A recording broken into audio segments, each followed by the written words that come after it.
Nama saya Ahmad Salihin bin Zamri, asal daripada JT Besutungan.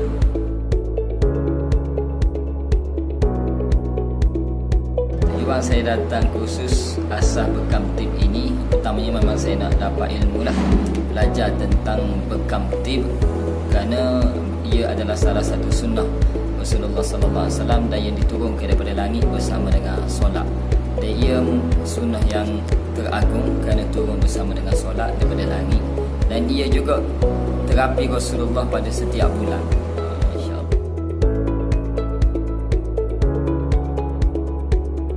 Sebelum ni saya tak pernah belajar bekam, cuma belajar teori hadis-hadis Rasulullah yang mana bekam dia dapat menyembuhkan penyakit-penyakit, dia keluarkan jin daripada tubuh. Jadi hari ni saya datang untuk praktikal lah, untuk bekam, macam mana teknik-teknik berbekam supaya saya dapat amalkan.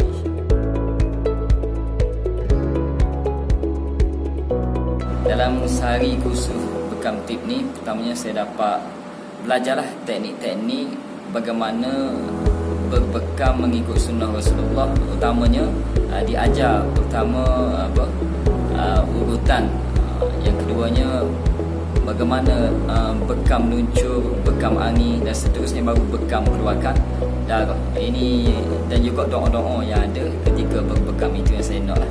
Bekam tip lebih kepada perubatan.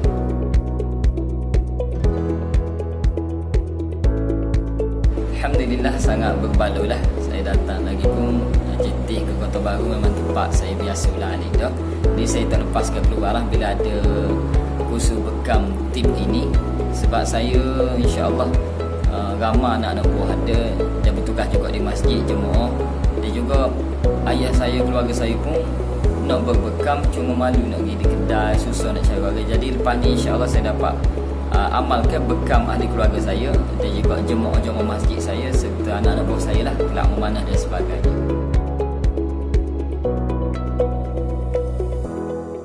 Saranan saya kepada masyarakat di luar sana untuk bekam, terutamanya bekam tip ini, perlulah kita belajar kerana ia adalah fardu kifayah. Kalau dalam sebuah kampung tak ada yang pandai, maka berdosa seluruh kampung.